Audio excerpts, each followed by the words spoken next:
falando justamente sobre a história do retorno do Brizola ao Brasil e a reconstrução daquilo que seria o PTB. Então tem uma narrativa por alto. Você poderia fazer essa narrativa por alto? Como é que foi essa chegada do Brizola, o discurso do Brizola e as dificuldades que o Brizola vinha ao Brasil em torno de 5 minutos? Bom, essa viagem com quem eu estou falando? Com José Carlos Mendes. Eu fui membro do Diretório Nacional, do Executivo Nacional do Partido durante 10 anos. Signatário da Carta de Lisboa, né? Organizador do Encontro de Lisboa, inclusive. Sim. Um dos organizadores, da comissão organizadora. Na volta, foi assim, eu estava exilado em Amsterdã, fui para Nova York, lá o Brizola organizou a comitiva, ele me chamou para eu integrar a comitiva dele que voltaria ao Brasil. E aí, no último momento, ele já tinha definido um roteiro. Ele não queria chegar pelo Rio de Janeiro, que poderia haver um grande tumulto. Não queria chegar em Porto Alegre, que poderia também haver um grande tumulto. Poderia até ser preso, né? Não, ou haver uma provocação, rumores, né? Não, uma provocação grande. Então ele escolheu chegar, como diz assim, de mansinho, por trás, tranquilo. Tinha uma carga simbólica de São Borja como uma cidade... Não, próxima, ele queria fazer o primeiro pronunciamento dele em São Borja. Então ele escolheu Foz do Iguaçu, escolheu o seu roteiro, que chegou até Foz do Iguaçu. Essa viagem começou em Nova York, teve uma escala em Washington, onde a Neuzinha Brizola ficou fora do avião, foi fazer compras, coitado. Não tinha noção do que estava acontecendo ali. Depois parou no Panamá, teve um interveiro entre o Brizola e o comandante do avião, porque ele queria saber onde estava a sua filha. Depois em Lima teve uma entrevista ao pé da escada do avião com um repórter lá, de um jornal peruano.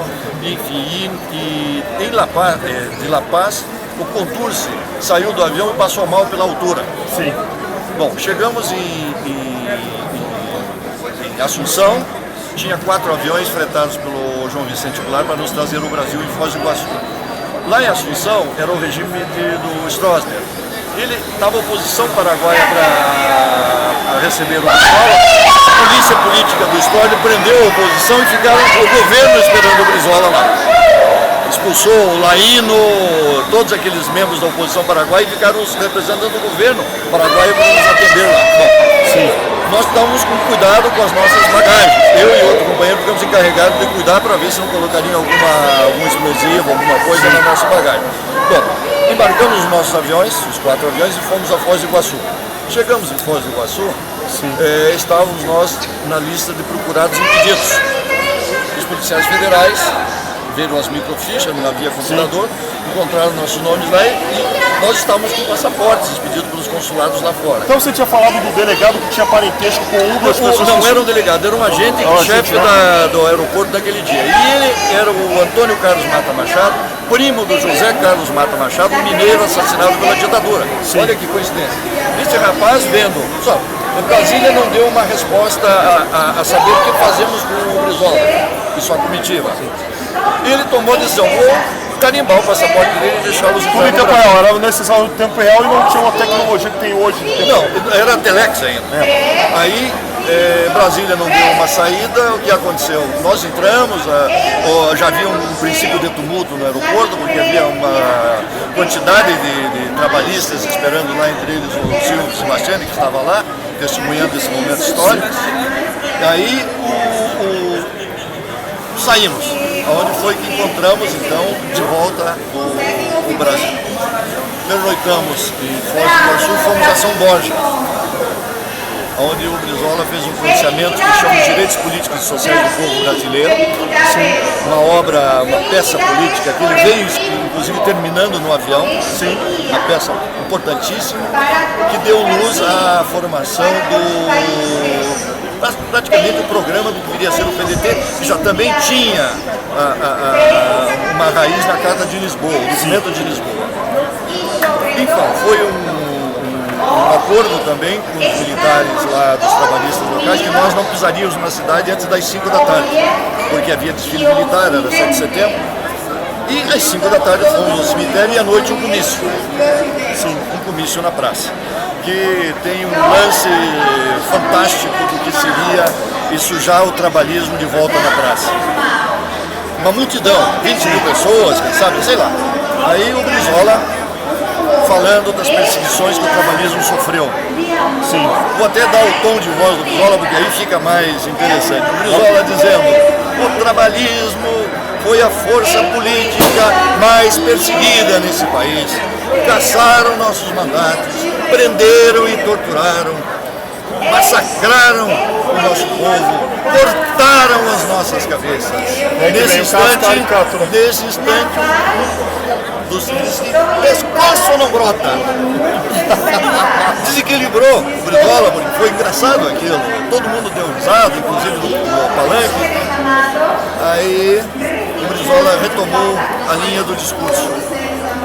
O trabalhismo é como um braseiro repousando sobre uma densa camada de cinzas. Bastaram soprarem alguns ventos de liberdade e olha o trabalhismo de novo na praça.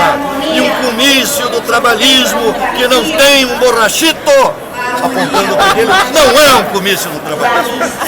Eu quero dar uma cortada aí do Zé Carlos Mendes.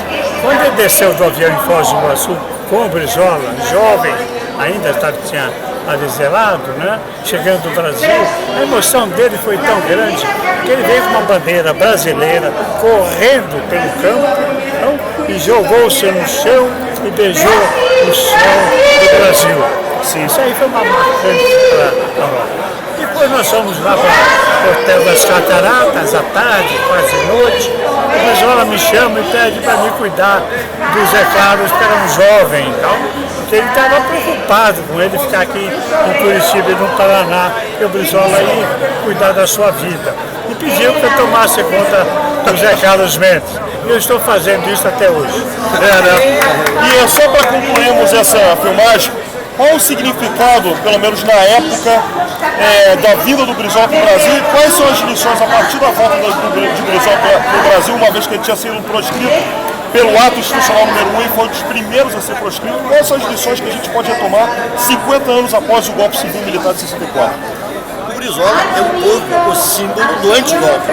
Sim. Ele já tinha mostrado o caminho em 61, porque esse golpe foi uma tentativa de golpe contra o presidente Getúlio em 54, em 55 Aragaças e Jacareacanga, 61 e 64. Esse golpe durou 10 anos.